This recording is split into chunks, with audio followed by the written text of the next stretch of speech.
estamos aqui na casa de Alberto e Michele. Hoje vamos falar, como eu disse para vocês, da parábola das 10 virgens. A gente vem trabalhando as parábolas, né? A gente vem trabalhando aí já há 2 meses, praticamente, 8 semanas. Hoje é o último encontro, inclusive, desse NEB, em função de termos passado por várias parábolas.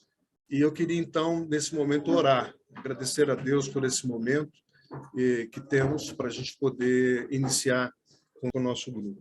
Vamos orar, então? Vamos ter essa palavra de oração nesse momento.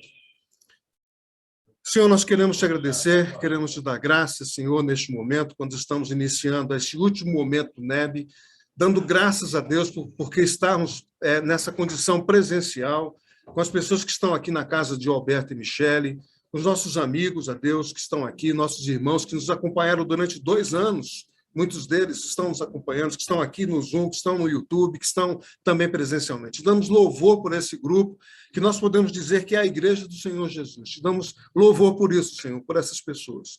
E nós oramos em nome de Jesus, pedindo a tua interferência nesta noite sobre as nossas vidas, para que nós aprendamos cada vez mais de ti, Senhor. É o que nós oramos em nome de Jesus. Amém. Eu quero dizer para você, inicialmente, que existem muitas interpretações, né, para essa parábola das virgens. Se você procurar, você vai encontrar inúmeras interpretações. Mas nós precisamos ter uma interpretação que seja extremamente bíblica para nós e atual para a nossa vida. É claro que algumas dessas interpretações são plausíveis, são possíveis, e tratam especificamente da religiosidade judaica da época, daquele tempo, né? Dos fariseus, dos saduceus, dos intérpretes da lei. Muitas traduções vão nessa direção.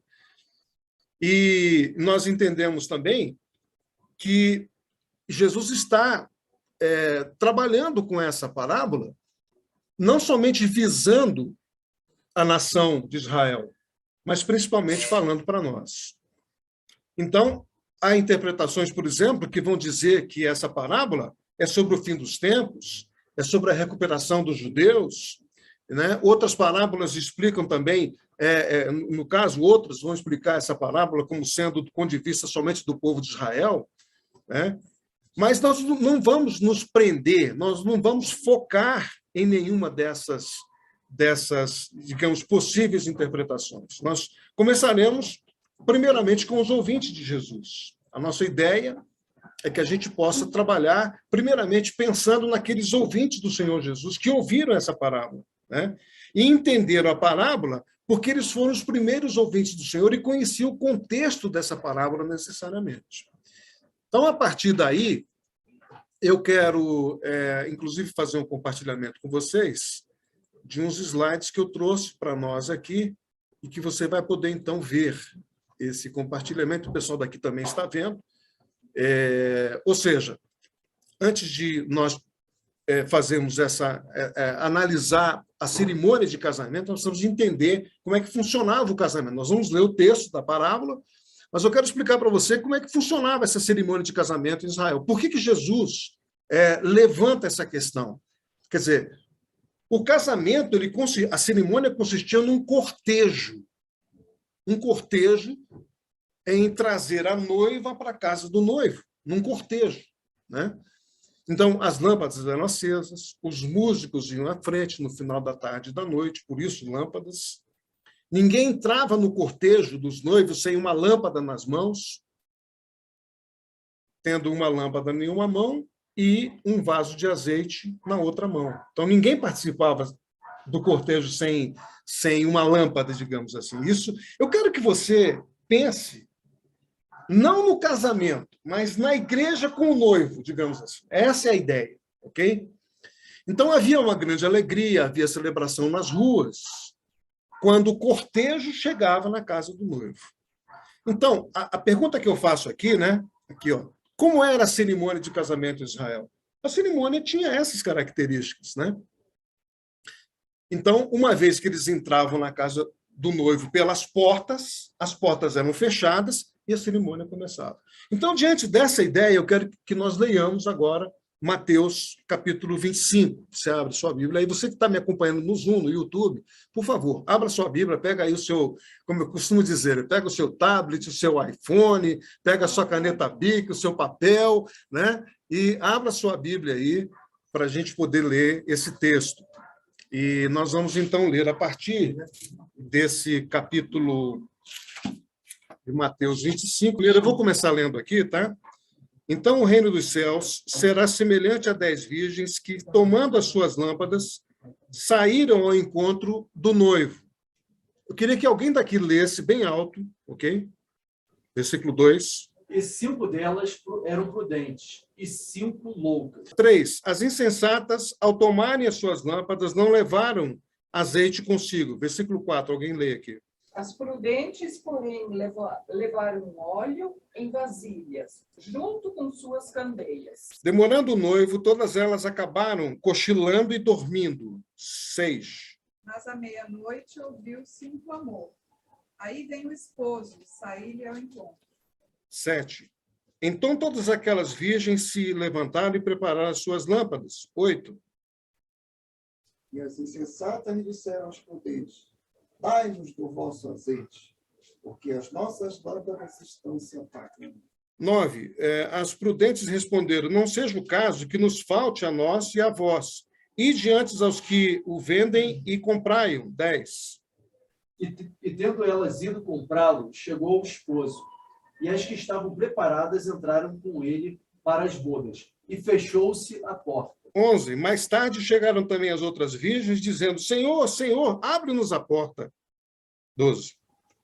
Ele, porém, respondeu: em verdade vos digo, não vos conheço. 13. Portanto, vigiai, porque não sabeis o dia nem a hora em que o Filho do Homem há de vir. Amém? Então, veja, a cerimônia de casamento, como eu disse antes, já acontecia dessa forma.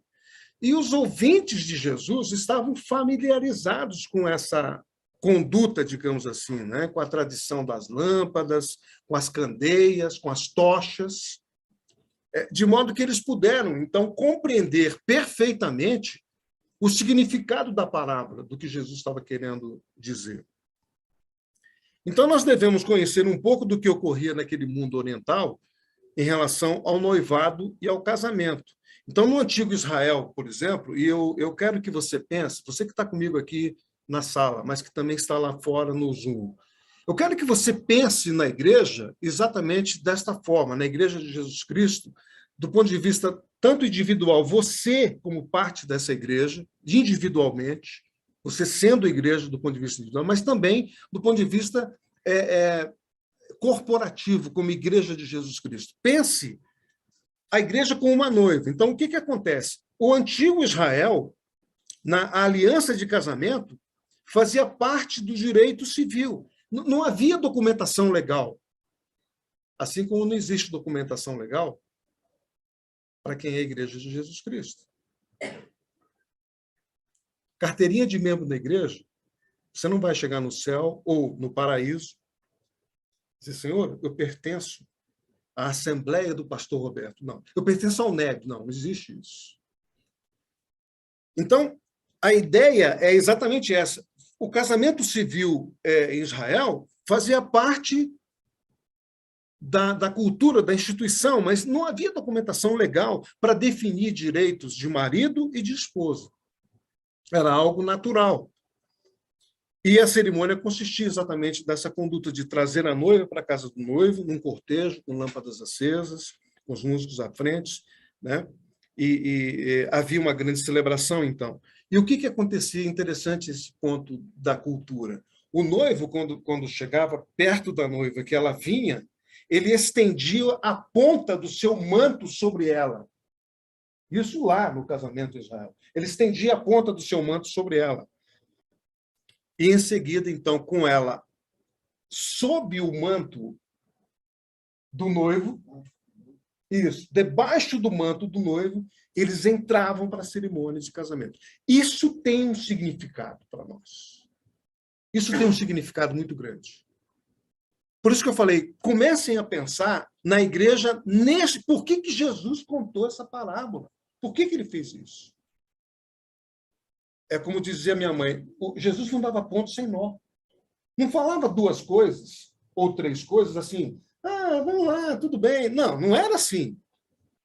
Então pense, né? Ele estende o manto e os dois entravam pela câmara, melhor dizer, câmara não, pela câmara, né? Pelo local do casamento, né?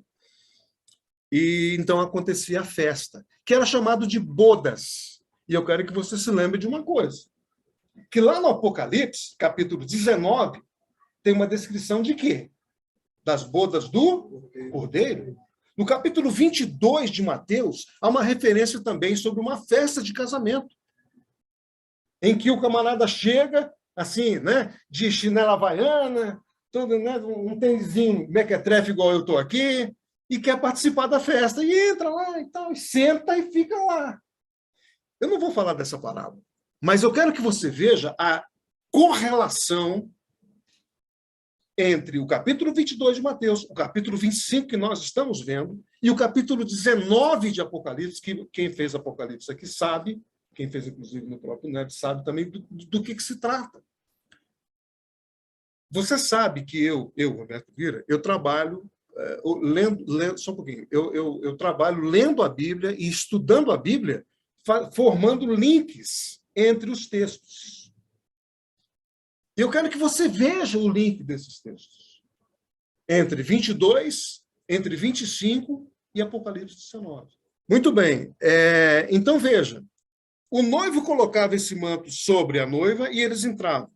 E participavam, então, começava a cerimônia. A parábola das 10 virgens diz que o reino dos céus será semelhante. Você que me acompanha nessas parábolas, nós temos falado em todas elas, desde o semeador, de que Jesus sempre faz a referência, comparando a parábola com o reino dos céus. Percebe? A parábola das 10 virgens, ele diz assim, ela é semelhante, o reino dos céus é semelhante a isso. Para a gente poder entender, né? Ou seja, Jesus faz a comparação do reino dos céus com as 10 virgens. Ora, se Jesus faz essa comparação, por que eu desconsideraria essa parábola na minha vida cristã? Nós vamos ver isso. Ou seja, esse cortejo em que se toma as lâmpadas, sai ao encontro do noivo, 5 delas, aí vem as questões. Então, vamos começar a abrir os pontos aqui. 5 delas eram prudentes ou sensatas, e 5 insensatas ou tolas, em algumas referências, em algumas versões. Quando você lê lá no versículo de 1 a 4 do capítulo 25, diz assim, as insensatas tomaram suas lâmpadas, quer dizer, como é que era essa lâmpada? Eu acho que eu tenho até uma imagem dessa lâmpada aqui. Essa lâmpada aqui, ó, que está nessa, essa aqui, ó, era uma lâmpada que tinha azeite dentro e o fogo iluminava, brotava para fora e iluminava. Por que o texto diz, então, que as prudentes levaram azeite em suas vasilhas com suas lâmpadas? Quer dizer, tinha a lâmpada, por isso que eles entravam no cortejo com uma lâmpada em uma mão, e na outra mão tinha a vasilha. Isso tem um significado. Perfeito? Quer dizer, quando Jesus fala dessa parábola, ele está se reportando lá para o castiçal chamado menorá, que existe até hoje. Se você for a Israel, quem foi aqui, eu não fui ainda, mas tem gente aqui que eu sei que foi, né? Você vai ver o menorá, aquele castiçal imenso, com 7 posições de azeite. Então, eu quero fazer um parêntese aqui. Quando você fala que o Velho Testamento não tem nada a ver com o Novo, e que o Deus do Velho não é o Deus do Novo, você está redondamente, para não dizer quadradamente, enganado. Porque no seu conceito, no seu aspecto conceitual, Jesus faz essa referência às lâmpadas do templo.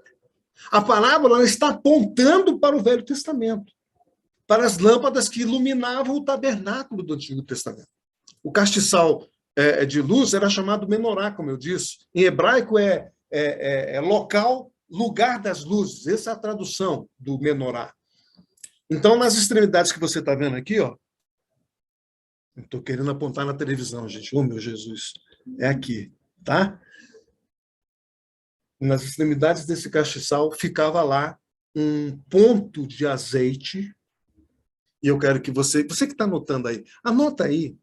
Como é que a gente consegue azeite? Como é que o crente consegue azeite? Você vai ver isso hoje aqui. Vou deixar você com a água na boca aí. Você que está me vendo aí na nossa sala Zoom, anota aí, tá? Como é que você consegue azeite como um crente? Né? Vai comprar, igual as virgens falaram, não, vai ali no mercado do Guará e compra azeite. Não, não é. Não é assim. Né? Vamos em frente, então. Então, veja, abra sua Bíblia lá em Levítico para você ver por que eu estou dizendo que Jesus apontava para o Velho. Abra lá em Levítico, lá no capítulo 24, versículos 1 a 4. Levítico, você que está me vendo aí, Levítico 24, 1 a 4. Eu vou ler aqui, tá? Para adiantar, para a gente poder ter uma sequência mais tranquila. 24, 1 a 4 diz: ordena aos filhos de Israel que te tragam azeite de oliveira puro. Aí que está o detalhe, tá? Puro, batido. Por que é batido? Sabe por que é batido? Por que o azeite tinha que ser batido? Para ele ficar puro. Para tirar o elemento que estava, as impurezas do azeite. Nós vamos ver como é que ele é extraído também. E era esse que era usado. Azeite de oliveira puro batido para a luminária. Ele diz assim, para a luminária. Perfeito? Na tua versão deve estar dizendo isso aí. Para manter as lâmpadas acesas quando? De vez em quando? Continuamente, permanentemente. Desde a tarde até a manhã, fora do véu do testemunho, na tenda da congregação. Olha só, estatuto perpétuo. Vem cá, o que é perpétuo para você? Para você que está me vendo na sala Zoom aí, o que é perpétuo para você? O que é perpétuo, gente? Você que está aqui na... Eterno. Eu pergunto para você, mudou, então? Não, agora a igreja fica tudo... Pode ficar sem luz na igreja, porque... Não estou falando de luz na igreja, estou falando de nós, que somos igreja. Podemos ficar na escuridão da vida? Não. Esse é o ponto, porque é um estatuto perpétuo que Jesus estava... Quando o texto bíblico diz que o Senhor Jesus veio cumprir e cumpriu toda a lei, isso aqui tem a ver com isso. Tem a ver com isso. Ele veio cumprir toda a lei. Perfeito? E veio e cumpriu. Então, estatuto perpétuo pelas vossas gerações.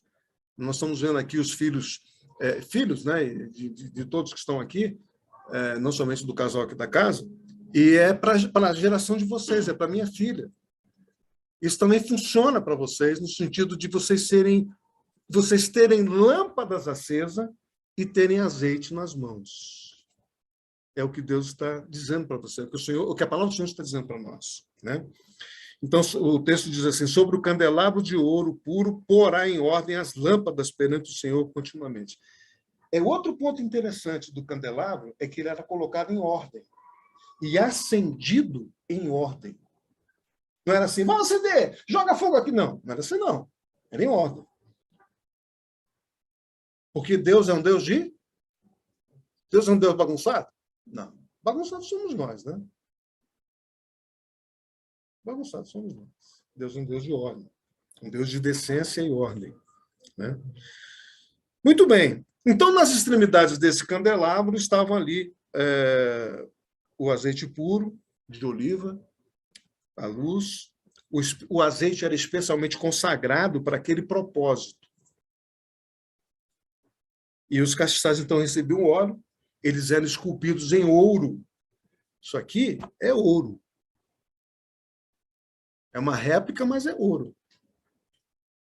Então, veja, nas extremidades desse castiçal então, estão aí as luzes acesas, onde o combustível do fogo era o azeite. Isso nos fala de quê? de unção, de combustível em nós, da presença do Espírito Santo em nós, continuamente. Abra aí 1 Coríntios 6, 19. Você pode ir lá? Ou não sabeis que o vosso corpo é o templo do Espírito Santo? Quer dizer, que nós somos isso aqui, ó, de uma certa forma, o castiçal do Espírito Santo que habita em vós, proveniente de Deus, e que não sois de vós mesmos. Percebe? E que nesse corpo, né, é preciso habitar também do Espírito. Então, não basta estar presente num templo ou numa comunidade de fé ou seguir algum tipo de ritual religioso, né? É preciso manter a lâmpada acesa. É o primeiro contexto que a gente vai entender para a nossa vida. É preciso manter a lâmpada acesa diariamente, a lâmpada da presença do Espírito no tabernáculo humano. Qual é o tabernáculo humano? Esse corpinho que nós temos, né?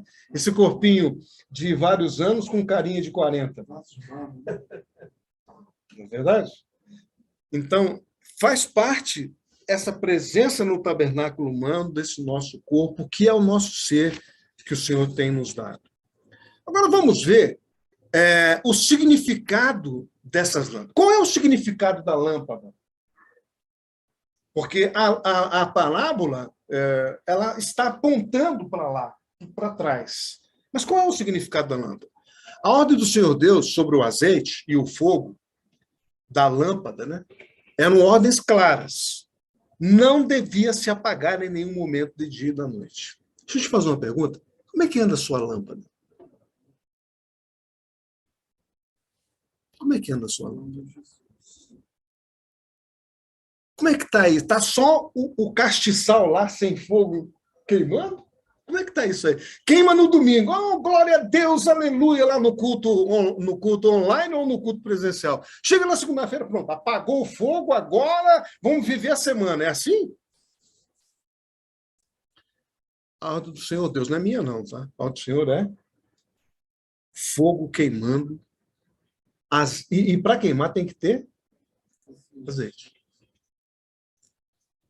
Então, deixa eu te falar o que representa hoje essas lâmpadas, porque a pergunta foi essa. Qual é o significado das lâmpadas? O significado das lâmpadas é a nossa confissão de fé diária. O que é uma confissão de fé, gente? O que é uma confissão de fé diária? A gente poder não somente viver, mas confessar mesmo a nossa fé. Confessar a nossa fé diariamente, inclusive ao Senhor. Dizer, Senhor, eu quero começar esse dia confessando a minha fé no Senhor. Então, e isso é o significado dessa lâmpada acesa. Que às vezes a gente levanta de manhã, né, e eu me incluo nisso, e você já sai batendo porta e querendo escovar os dentes e não sei o quê, porque está atrasado, e problema, e tem que pagar a conta. Tá, mas cadê tua confissão diária que a tua lâmpada está acesa? Ou vai acender só lá no meio-dia quando almoça? Hoje, as lâmpadas representam essa confissão diária da nossa fé. Vocês, meninos, que estão lá no colégio militar, como é que vocês confessam a fé de vocês?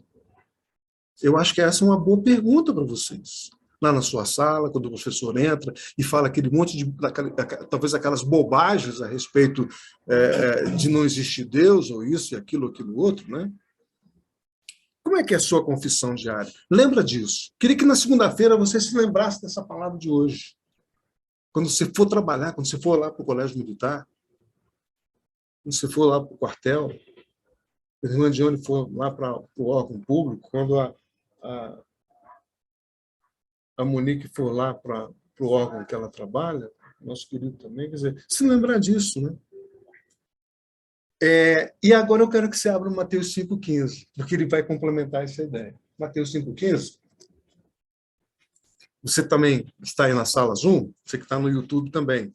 Abra sua Bíblia aí no capítulo 5, versículo 15, que diz assim, eu vou ler aqui para a gente poder ter essa interação com todos, né? não se acende uma candeia para colocar onde? Debaixo do alqueire ou debaixo do cesto, diz algumas traduções, né? Coloca-se aonde? No velador, para iluminar os que estão naquele ambiente, naquela casa.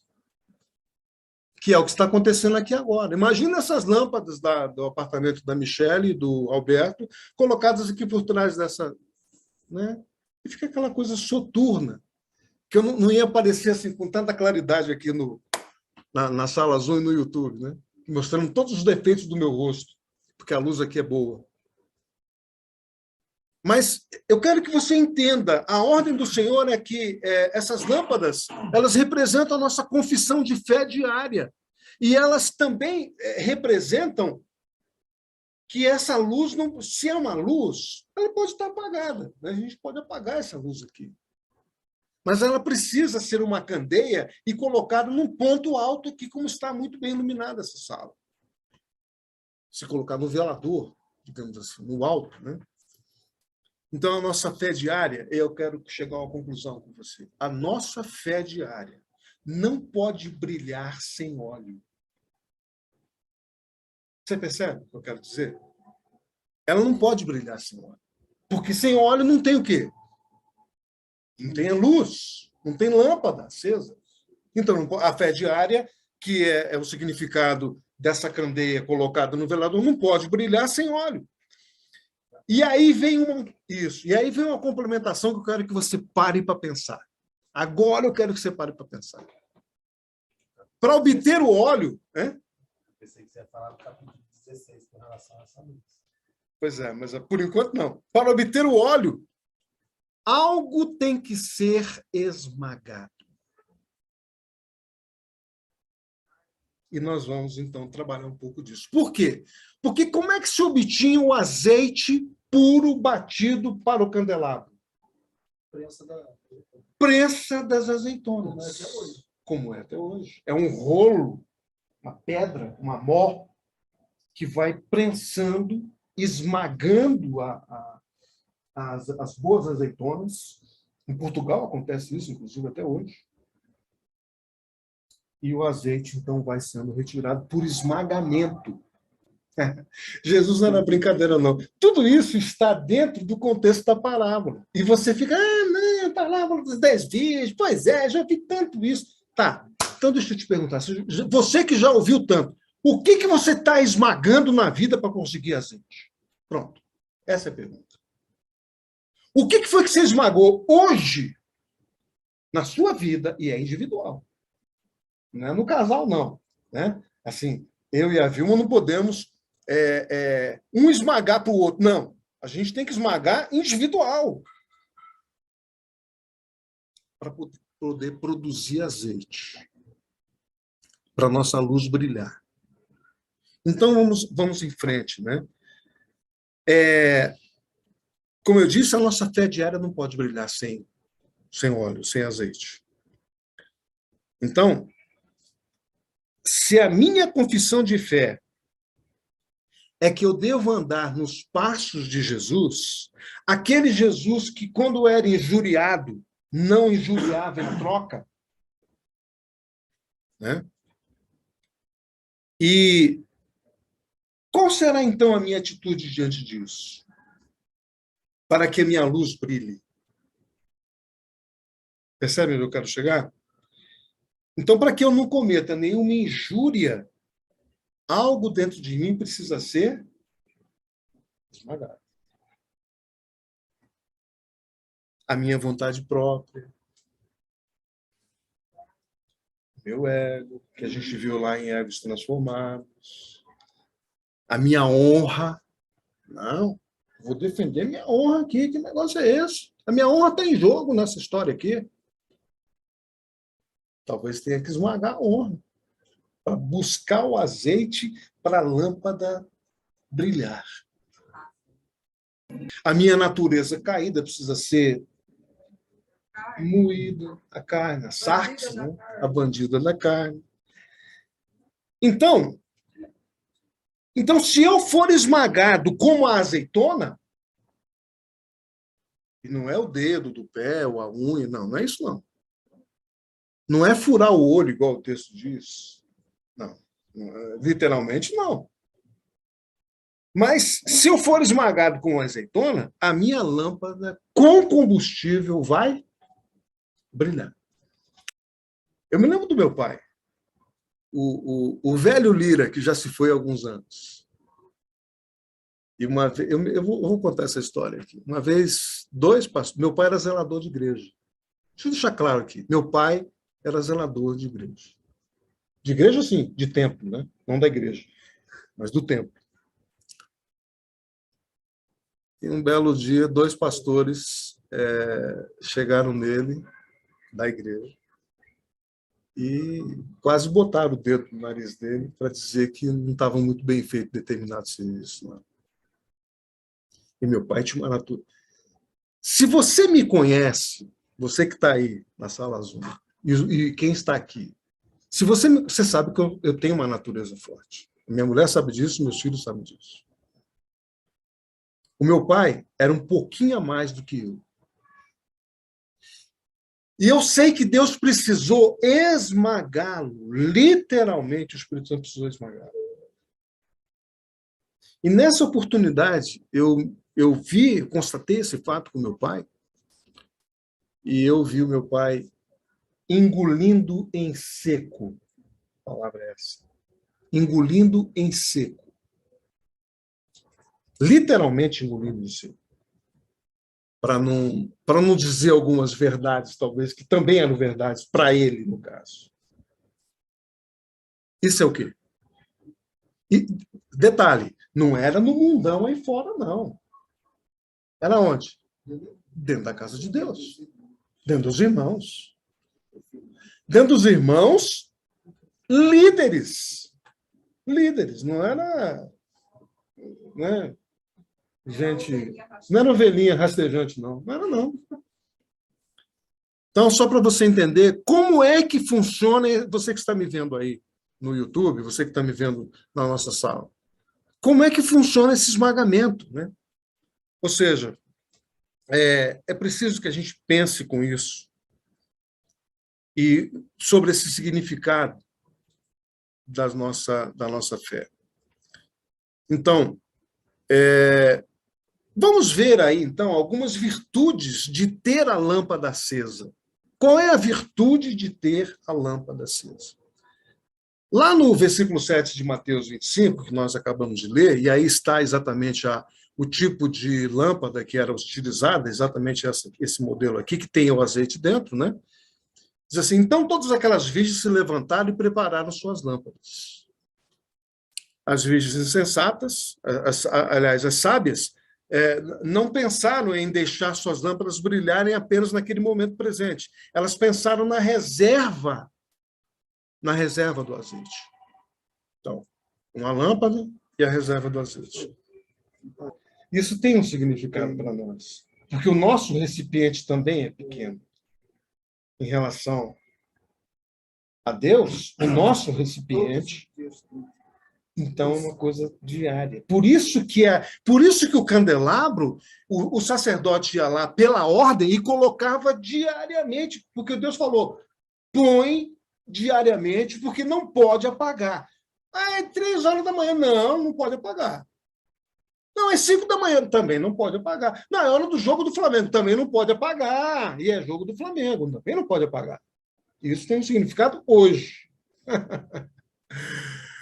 Muito bem. Então, o texto vai dizer... Unção não é cumulativa. Exatamente. A Vilma está dizendo que a unção não se acumula. Entende? Ela é usada, como foi dito aqui, naquela quantidade, se esgota e não dá para ficar assim. Não, tem uma... Igual o carro, a reserva do carro. Não, ainda tem 3 litros na reserva.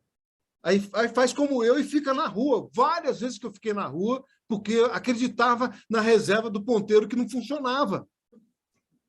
E ficava na rua. Ficava, não. Eu fiquei várias vezes ultimamente.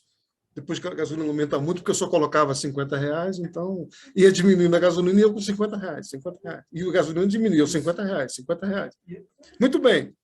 Então, dentro dessas virtudes das lâmpadas acesas, nós vamos ver as 5 virgens sábias, elas pensaram nas possibilidades. Isso tem um significado que eu quero conversar com você.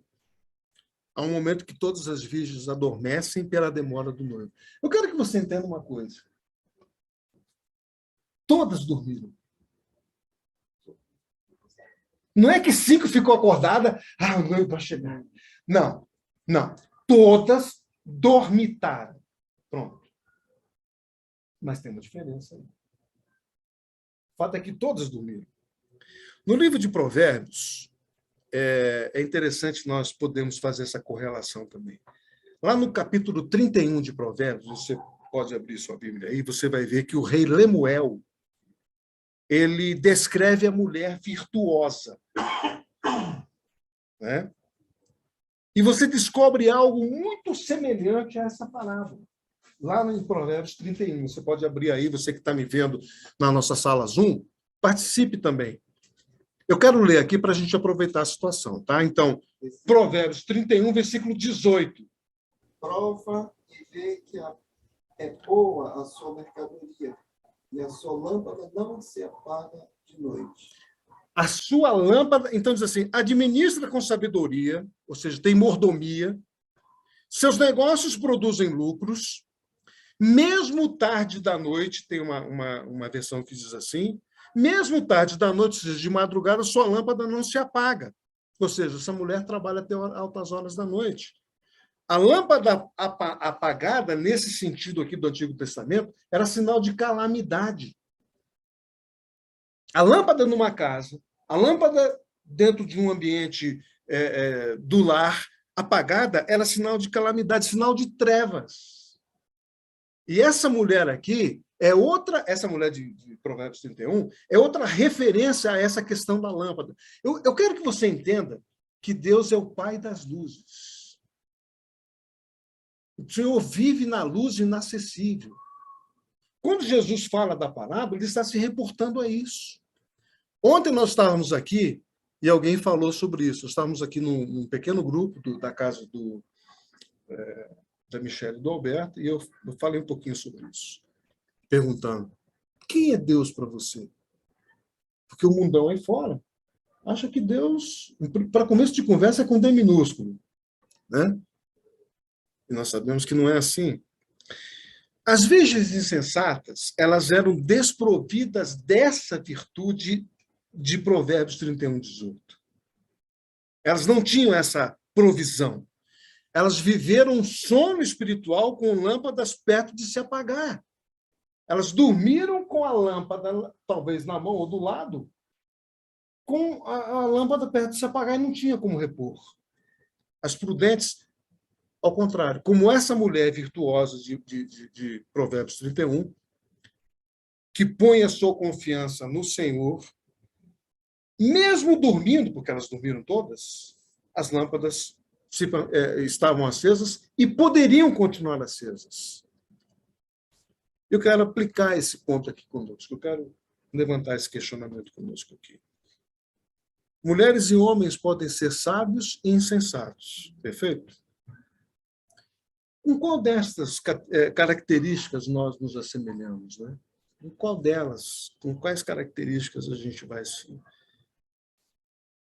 E eu quero que você entenda o que essa palavra, lá no grego, ela diz. Quando o texto diz assim, lá no versículo 7, elas se levantaram, versículo 7, elas se levantaram e prepararam as suas lâmpadas. Você que está acompanhando aí, acompanhe comigo. Prepararam suas lâmpadas. Esse verbo, versículo 7, esse verbo prepararam, lá no original, é cosmel. Do que você lembra? O que as mulheres lembram de cosmel? De cosméticos. No sentido de que, e quem está dizendo isso não sou eu, é a referência da palavra grega de Strong, que diz que essa palavra cosmel, que está lá no original, é preparar, é adornar, é embelezar, é colocar em ordem como era colocado ali no próprio castiçal. Então, está em vista o quê nesse contexto? Uma pessoa que se preparou, que se adornou, digamos assim, trazendo para nós, que lavou o rosto, que escovou os dentes, que fez a sua higiene corporal, que colocou um desodorante, passou um cremezinho no rosto, colocou uma roupa de festa. Tem esse detalhe, né? Lembra de Mateus 22. Colocou uma roupa de festa e não com sandália havaiana. E eu não estou falando de roupa nossa aqui, não. Não pense vocês aí mais jovens, que eu estou falando do tênis, da chinela. Não estou falando disso, não.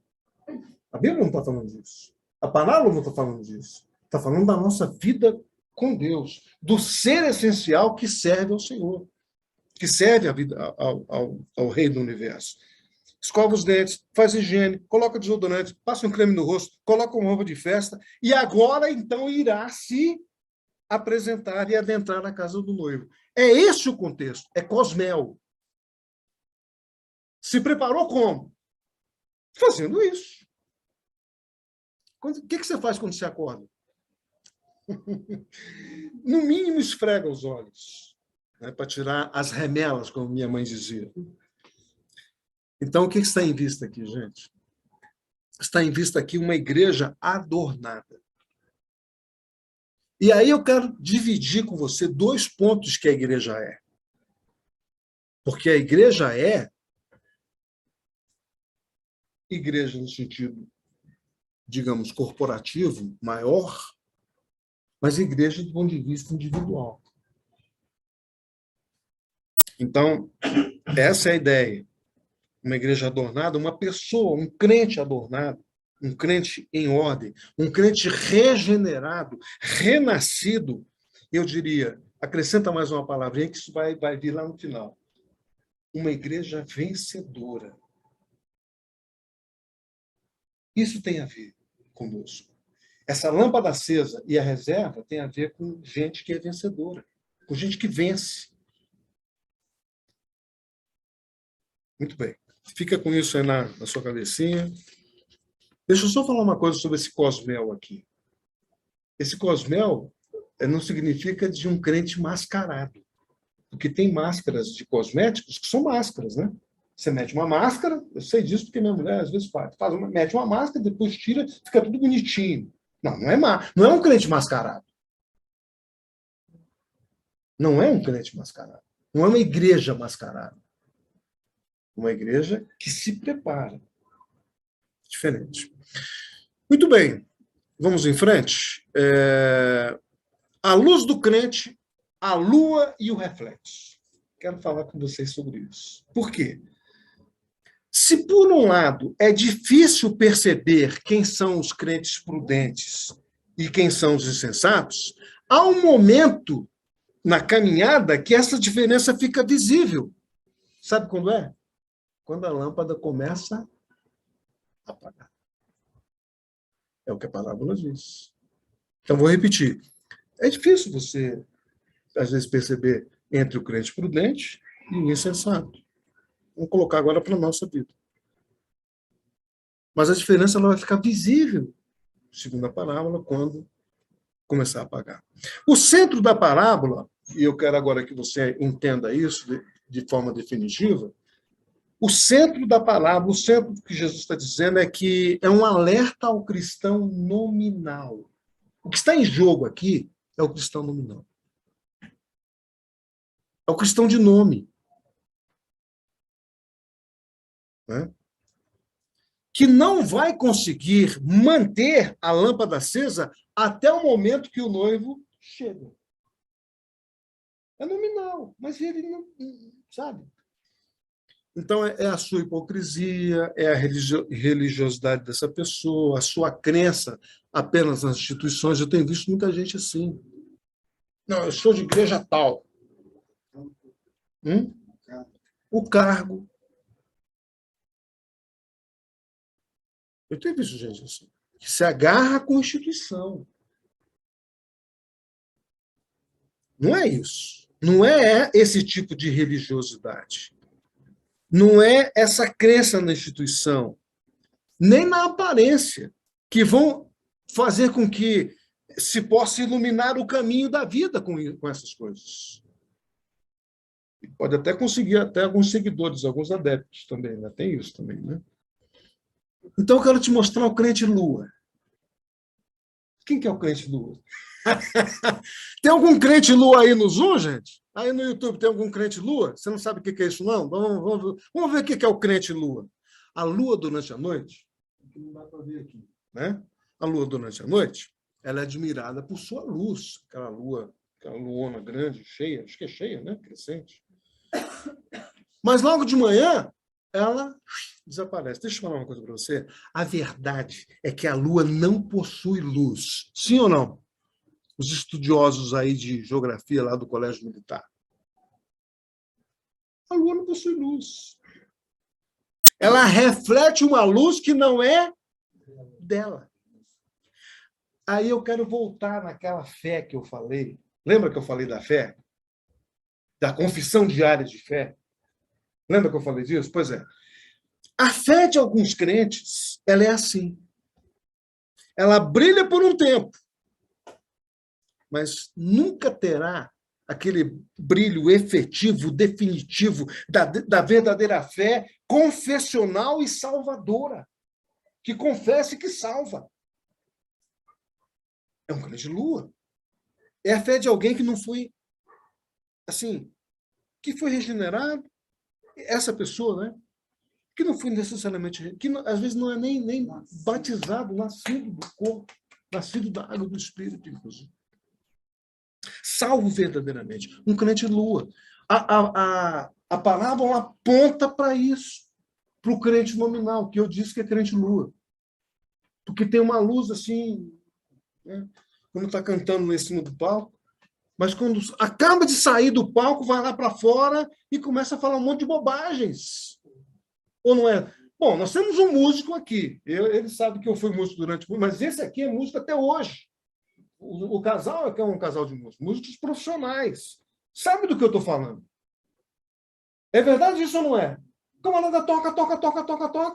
Daqui a pouco vai lá para fora e fala um monte de bobagens. Cumpriu uma função.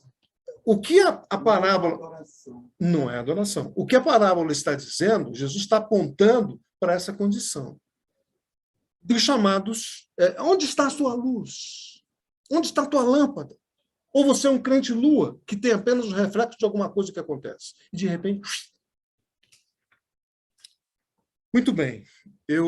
Agora chegamos naquele ponto que nós precisamos ver o que nós vamos esmagar. A pergunta que eu quero te fazer agora, o que nós vamos esmagar para conseguir azeite? Que é esse contexto aí, esmagando para conseguir azeite. Por quê? Porque o azeite puro ele é produzido pelo esmagamento, como já dissemos aqui, da azeitona. Né? E para nós, como é que isso funciona? O esmagar para conseguir azeite se traduz em alguns pontos bíblicos. Primeiro, anota aí, você que está aí comigo. Negar a si mesmo. Tomar a cruz. Fugir do pecado, que sobrecarrega as nossas consciências. Né? E aí vai acrescentando óleo na lâmpada durante a caminhada. Então, repetindo, como é que você esmaga? Como é que você vai conseguir azeite pelo esmagamento? Negando a si mesmo, primeira coisa. Segundo, tomando a cruz. Fugindo do pecado que sobrecarrega as nossas consciências. Então, você ir paulatinamente, né, acrescentando azeite, óleo na lâmpada durante a caminhada. E aí, não é parar para fazer, é ir caminhando e fazer. Lembra que eu falei que a parábola falava de um trajeto que acontecia no casamento lá? Nós estamos num trajeto. Nós estamos num cortejo. Nós estamos caminhando. Então, a vaidade, a busca da honra, aquilo que nós estamos falando, né? A mesquinharia das nossas vidas. Às vezes nós somos mesquinhos. A nossa mesquinharia, todas essas coisas que nós podemos ver em nós e nas pessoas, elas têm que ser deixadas de lado e moídas, esmagadas. E só assim a nossa lâmpada vai, então, iluminar. E eu quero te dizer uma coisa, se você está satisfeito, assim, relaxado, com a sua condição espiritual, Eu quero te dizer que você tem tudo para se tornar uma virgem insensata. Insensata e encrencada. Insensata. Porque nós queremos defender a qualquer custo, ao custo da nossa própria espiritualidade com Deus. Então, entre a minha honra, em defender a minha honra, e defender a luz da minha lâmpada, eu preciso saber escolher isso. Não mais para o ego, porque é o ego que nos faz dizer: não, você não pode levar isso, você não pode deixar isso barato. Que negócio é esse? Isso, se alguém não fala para você, a tua natureza diz para você isso. Não, é a minha honra. Mexeu com quem não devia mexer. Olhou feio para minha esposa. Que negócio é esse? É nesse sentido. E que, necessariamente, claro que você vai, no mínimo, pensar alguma coisa assim. Mas o problema é agir nessa direção. Essa humildade em determinadas situações que vai te fazer ser alguém honrado e que você não vai precisar defender a tua honra. É nesse sentido. Nesse sentido, ok? Então, meu querido, se você quer também ter óleo em sua vasilha, como nós estamos vendo, você precisa descansar no íntimo, que é isso aí que a gente está acabando de falar aqui, Rodrigo. Muitas vezes a gente fica tão desesperado para defender a nossa honra, o nosso jeito de ser, a minha posição, inclusive política. Nós estamos vivendo esse tempo difícil, complicado no país, né? Se você quer ter óleo na vasilha, você precisa descansar no íntimo, descansar em Deus.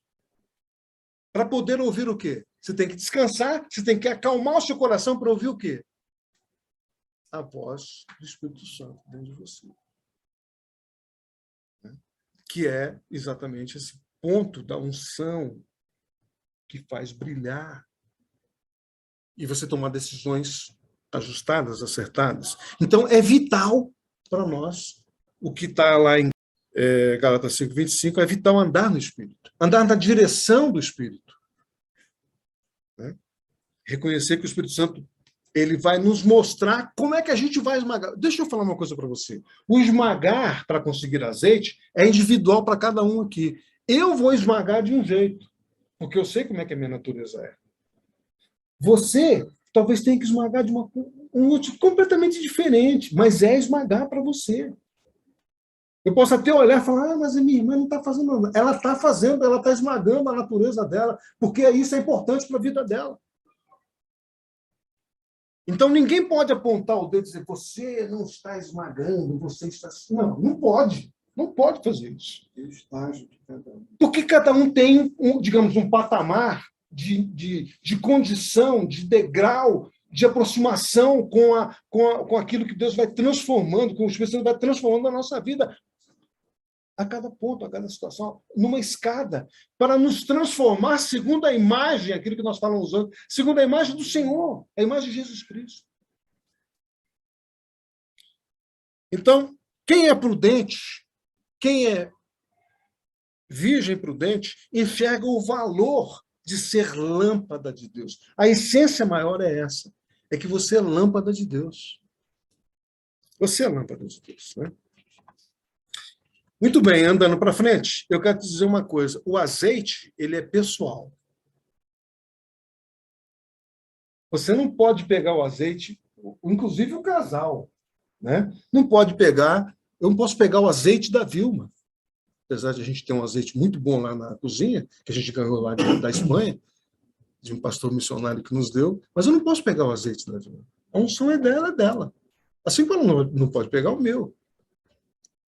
Então, as virgens insensatas, elas não tinham azeite da reserva. Sabe por quê? Porque elas achavam que o noivo vinha rapidamente.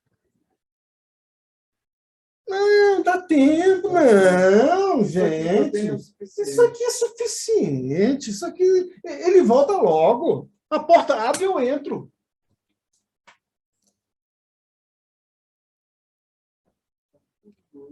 Quando elas perceberam que o noivo demorava ou demorou, então entraram numa espécie de desespero, né, para comprar o azeite que faltava.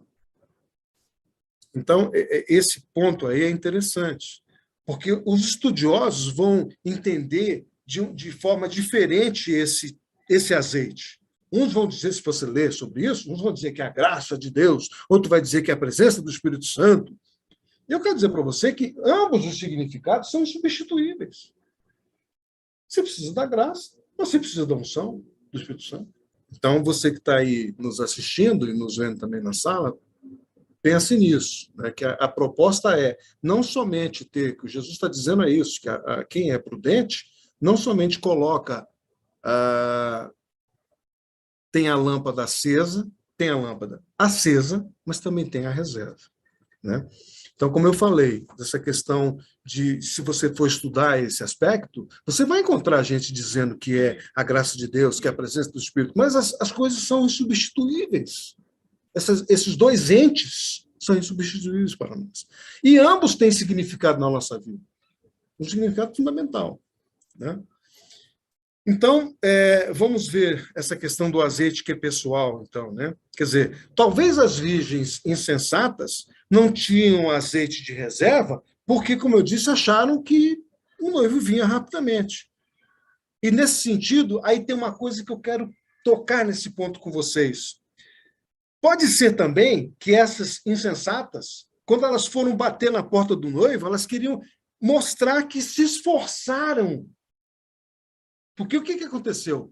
Quando elas não conseguiram azeite, o que as insensatas saíram fazendo?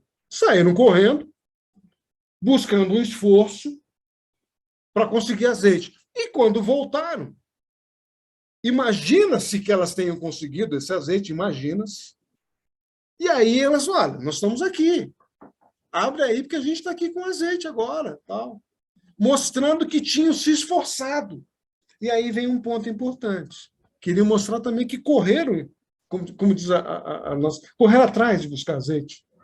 Quiseram mostrar que correram em busca do azeite para poder participar das bodas, né?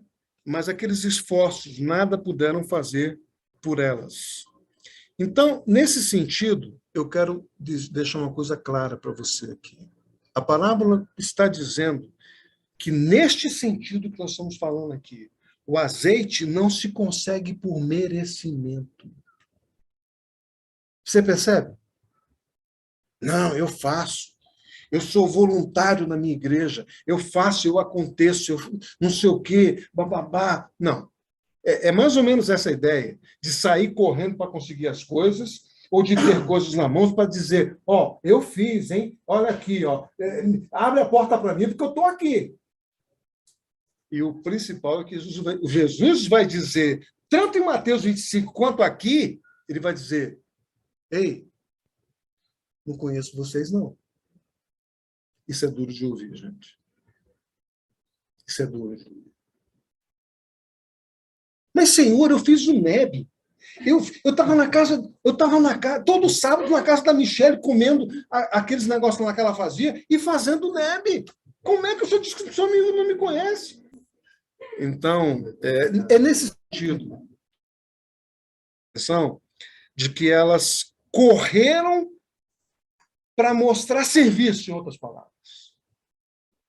Que eu faço, eu fiz. Então, ó, eu preguei, né? Eu fui atrás do azeite, lá naquela igreja, eu fui lá. A irmã Toninha falou comigo.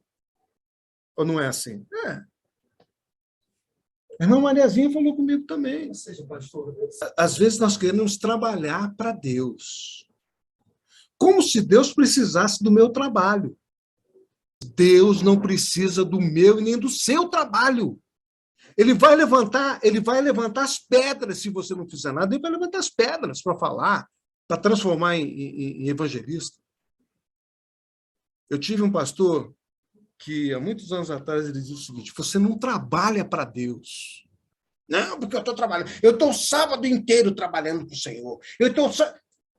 E eu fico pensando no Senhor lá em cima, coçando a barba, falando com o anjo do lado. Olha lá, ele correndo para cima e para baixo. Olha lá, ela correndo. e tem gratidão. Né? Você correndo para cima, achando que está trabalhando para mim. Mas eu estou vendo o coração dele. E o coração dele está pensando, sabe em quê? em se autopromover, em aparecer bem para os olhos dos da liderança da igreja, para conseguir um grupo para ser pastor, para ter mais dízimo no bolso. Olha lá o coração dele, o Gabriel, olha lá o coração dele. Como se Deus pudesse fazer isso. Ativismo religioso. Essa questão aqui tem a ver com isso. Correram para buscar azeite e falar, ó, senhor, eu estou fazendo. Eu corri atrás. Pô, o senhor não entende isso, senhor? Como o senhor não entende? Deus não precisa do nosso trabalho. É um privilégio para mim poder estar aqui. É privilégio, antes de mais nada. Mas Deus não precisa que eu faça isso. Porque Ele trabalha no coração de vocês, sem eu falar nada sobre parábola de virgem aqui. Ele trabalha no coração de vocês. Ou não é assim? Agora, uma coisa é você trabalhar com Deus. Aí é outra história. Percebe? Tem diferença. Uma coisa é uma coisa, outra coisa é outra coisa. Trabalhar para Deus, trabalhar com Deus. Porque o trabalhar com Deus, sabe o que me mostra? É que Deus vai andando e você vai atrás dele. Ei, Senhor, eu posso fazer alguma coisa com o Senhor? Deus vai na frente, abrindo os caminhos. E você vai atrás, fazendo aquilo que lhe cabe fazer, com o dom que Deus te deu. Porque o outro é você ir na frente e falando, Deus, me segue aqui, vem comigo, Senhor. Vem comigo, Deus. Vem comigo que eu quero fazer, e o senhor vai carimbando o que eu faço, porque eu sou o cara. Essa palavra está dizendo isso. Sabe quem é assim? Gente insensata. Virgem insensata. Diferentemente de que você fala, senhor, vai na minha frente. O que o senhor quer que eu faça? O senhor quer que eu vá para Cabrobó do Juazeiro fazer alguma coisa? Então o senhor vai na frente? Então tá legal. O senhor vai na frente, eu vou atrás, lá no Cabrobó do Juazeiro. Não é em Paris, não. Nem em Manhattan. É lá no Cabrobó do Juazeiro. Não que Paris e Manhattan não precisam da graça de Deus. Não é isso. Mas é porque o nosso jeitão de ser tende para essas coisas. A desesperança com a demora do noivo. O noivo está demorando? Queridos, há um consenso aqui, você que está me vendo aí no YouTube, na sala, há um consenso de que o noivo está demorando. Você também pensa a mesma coisa? Porque, veja, a parábola aponta o fato de que, em alguns momentos, nós estamos sujeitos a uma desesperança. Ou não está acontecendo isso com você em alguns momentos? Comigo tem acontecido isso. Eu fico meio assim...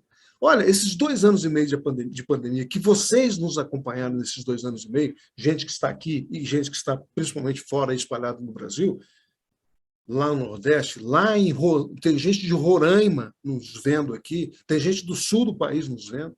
Você sabe que nesses 2 anos e meio nós tivemos momentos de desesperança, e nós estamos concordando com isso aqui. De que há uma desesperança que nos atinge. Eu quero dizer para você, para nós aqui, para todos nós, que não é um erro, porque isso é o resultado, essa desesperança é o resultado de um fenômeno chamado cansaço, que bate na nossa vida. Nós estamos falando aqui da desesperança com a demora do noivo. E o ponto aí é exatamente esse fenômeno que nós estamos chamando de cansaço. Um cansaço que é o que eu estou dizendo aqui, inclusive, que você está vendo aí no nosso slide. Você cansa da injustiça, você cansa de ver o ímpio prosperar, ou não é isso que acontece? Errar e prosperar. Você cansa de ver corrupção, tanta corrupção, né? Você cansa de ver também a violência. E na sua volta, assim, na sua quadra, é o caso aqui de vocês. Você cansa de ver os seus planos não se realizarem, ou será que isso nós vamos também entrar por um caminho assim, não, está tudo perfeito. Não, não está não, meu irmão. Não está, não. Você se cansa dos seus planos se realizarem. Você se cansa da vida. E o cenário das virgens que dormiram, que fizeram com que elas adormecessem ou dormitassem, é um cenário de cansaço. Você não dorme. Hoje eu estava cochilando, eu estava sentado sozinho lá na minha cadeira que eu ganhei da esposa, e sentei lá, estava vendo uns negócios, reclinei a cadeira e dormitei. Porque eu tinha acabado de comer uma feijoada, juntamente com a Mabel, lá na Missão Vida, e dormitei. Mas o cenário sempre tem essa conduta de um cansaço de alguma coisa que você não dormiu bem à noite, você se cansou da vida, os planos não se realizaram, você vê as coisas acontecendo, a situação do Brasil, esses embates complicados e difíceis no teu trabalho, na tua vida pessoal. Amanhã, na segunda-feira, no trabalho, você vai encontrar com aquela pessoa que fica te ofendendo, que fica cobrando de você que você é crente, que você é isso, que você é aquilo, que você pensa assim, que você pensa assado. Você se cansa disso. Você se cansa dessas coisas. Isso nos faz adormecer. E o cenário da vida, então, nos faz perder o quê? A esperança. A esperança em quê? Na justiça, mas principalmente, o que todos falaram aqui, na vinda do Senhor. Na volta dele para corrigir essas coisas todas. Ou até de uma ação de Deus que mude esse cenário todo. Que mude tudo isso. Então, eu quero chamar a tua atenção para essa desesperança com a demora do noivo, que foi o que aconteceu ali. Né? O texto do versículo 5, que você pode olhar aí no capítulo 25, diz: o noivo demorou a chegar. E todas ficaram com sono e adormeceram. Todas. Não foi só 5, não, todas. Mas à meia-noite ouviu-se um grito: eis que veio o noivo sair ao seu encontro. Esses cansaços e a demora dessa chegada do noivo levaram a cochilar. E eu quero te fazer uma pergunta, para você que está aí também. Do que você anda cansado? Do que você tem se cansado? Independente até daquilo que a gente falou aqui. Ao contrário da atitude dos discípulos prudentes, né, há sempre uma expectativa. E essa expectativa é na expectativa de renovar a nossa confiança em Deus, numa fé que vai se expressar, como eu disse antes, na expectativa de que certamente Cristo vai voltar, ou que ele vai trazer aqui, neste mundo, uma solução para nós, de paz, de tranquilidade, de sossego na alma, ainda que seja no meio da tribulação, mas que a gente tenha a paz de Deus. Nós estamos indo para o final, mas eu quero comentar e falar um pouquinho ainda sobre essa festa de casamento e das bodas do Cordeiro. Ou seja, é interessante quando Jesus fala dessas 10 virgens para um noivo e não para 10 noivos. Ele se refere exatamente a essa comparação, né? A comparação de que é com a igreja de Jesus Cristo e com ele próprio. E é interessante você perceber que 5 dessas virgens que são colocadas aqui não puderam participar da festa porque não entraram. Bateram na porta e o noivo responde de dentro: em verdade vos digo que não vos conheço, vigiai, pois, porque não sabeis o dia nem a hora que o Filho do Homem há de voltar ou há de vir. Isso está lá no finalzinho, bem no finalzinho, né? Isso tem a ver com essas bodas, né, que são colocadas aí de forma mais clara para nós. Então, essa vigilância e a prudência também nos induzem a pensar com essa parábola. A demora da volta de Cristo separa os prudentes dos loucos, os sábios dos tolos. O zelo temporário pela volta de Cristo não serve para nada. Porque vigiar não é esperar pela volta de Jesus a qualquer momento. É interessante isso. Depois que eu vi analisando essa frase, a gente fala assim: não, eu espero a volta de Jesus a qualquer momento. Mas não é isso que a parábola está dizendo. Ela está dizendo para vigiar e estar preparado para a volta em todo o tempo. Não é a qualquer momento. Mas em todo o tempo é diferente. A gente acha que é parecido, mas não é. O pastor dá para repetir, né? Eu não entendi muita diferença. Vigiar não é esperar pela volta do Senhor a qualquer momento. Há uma diferença entre vigiar e estar preparado para a volta do Senhor em todo o tempo. Porque a primeira ideia dá a condição de que pode esperar a qualquer momento, mas eu não estou preparado. Ou então estou por algum momento, mas não para o outro. E quando você está preparado para a volta ao Senhor em todo o tempo, a frase já é autoexplicativa, ela já está dizendo isso. Então tem uma diferença aí nesse sentido da vigilância e da prudência. Certo? E é interessante porque essas virgens prudentes que entraram, você pode ver essa referência lá em Apocalipse 2,17. Anota aí e leia Apocalipse 2,17, que vai dizer: ao vencedor dar-lhe-ei do maná escondido, bem como lhe darei uma pedrinha branca, sobre essa pedrinha escrito um novo nome, o qual ninguém conhece, exceto aquele que o recebe. Então, se você já estudou Apocalipse, você sabe disso. O Apocalipse 2, capítulo 3, também vai falar sobre os vencedores. Eu quero chamar a tua atenção para isso, porque, na minha concepção, aquelas virgens que entraram são a parte da igreja exatamente vencedora. Os que vencem, que estão lá no capítulo 2 e 3 de Apocalipse.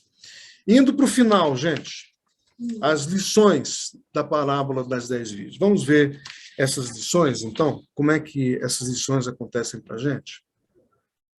Algumas verdades nessa parábola não podem ser negadas. Todas elas eram virgens, historicamente estavam relacionadas, né? Essa virgindade delas estava relacionada à religiosidade, ao sagrado, e tanto uma quanto as outras, todas elas estavam nessa condição. E aí tem uma coisa importante: não basta ser, no contexto da parábola, não basta ser virgem, é preciso ter a lâmpada acesa e ter azeite de reserva. Não basta ser religioso. Não basta dizer que é crente. É preciso ter a lâmpada acesa em uma mão e azeite de reserva na outra. Isso é o ponto.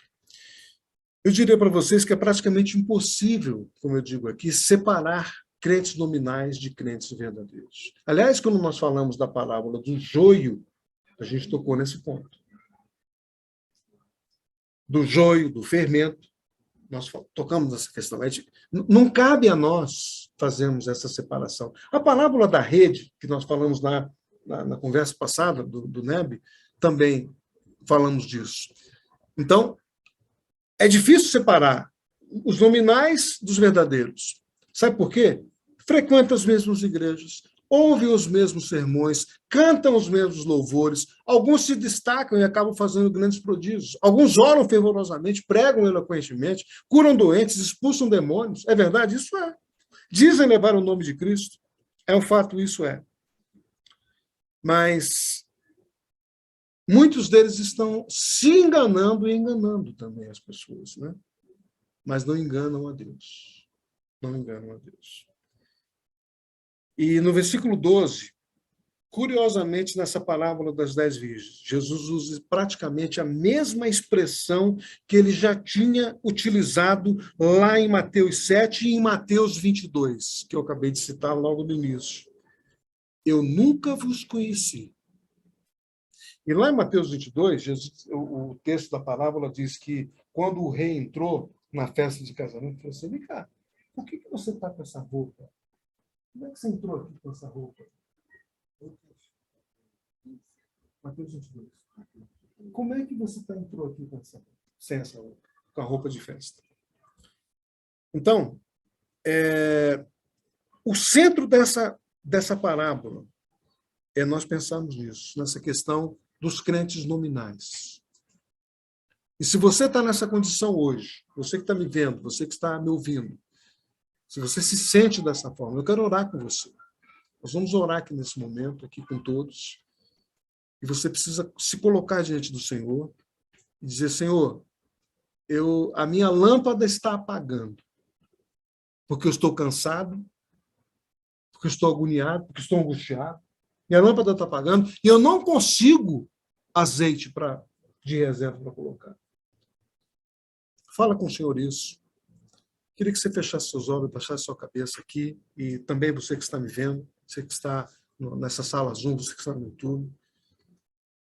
Não é possível enganar a todos. Não é possível enganar a Deus, principalmente, né? Então, fale com o Senhor e perceba que o Senhor vai dizer: eu nunca vos conheci. Apartai-vos de mim, vós que praticais a iniquidade, que é o texto que está lá no capítulo 25 e também no capítulo 22. E nós queremos orar com você aqui agora, diante de tudo que nós falamos. Senhor, eu quero te agradecer, porque tivemos aqui este momento de entendimento da tua palavra, entendimento desta parábola, abrindo o nosso horizonte para saber aquilo que tu queres de nós. Ó Deus, enche a nossa lâmpada de óleo. Permita que nós possamos esmagar coisas na nossa vida que acrescentem azeite na nossa lâmpada.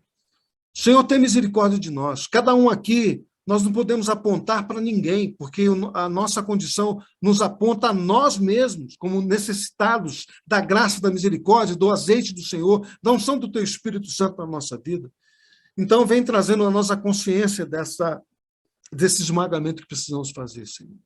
E de ter também essa condição da nossa luz acesa, da nossa lâmpada acesa, para que nós brilhemos, não como a lua, que não tem luz, e aproveita a luz de um outro corpo celeste.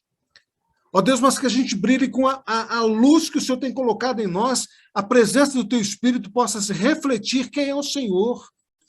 Ó Deus, o Senhor tem a nós aqui como portadores da tua imagem. E que nós sejamos no mundo luz, nesse mundo de trevas, que a gente seja luzeiro. É o que nós estamos pedindo aqui nesta manhã. Trata do coração de cada um que está nesta noite aqui, tanto presencialmente quanto online. Ó Deus, dos meus irmãos que estão, ó Deus, colocando diante do Senhor essa palavra de oração, confessando situações, confessando pecados, dizendo, ó Deus, que nós não temos, a nossa lâmpada está apagando. Ouve essas orações, Pai, e nos ajude a fazermos brilhar a luz que vem de Ti em nós, Senhor. E que nós possamos fabricar azeite, produzir azeite, pelo esmagamento das nossas condições nefastas, complicadas, difíceis da nossa natureza caída. É o que nós oramos. Eu te peço a tua unção, a tua graça sobre cada um aqui, a tua alegria também, a alegria do teu Espírito Santo sobre nós. Ó Deus, na produção daquilo que nós falamos e na consolidação disso na vida de cada um, na sua vida prática. É o que nós oramos em nome de Jesus. Amém e amém. Você pode dizer amém aí?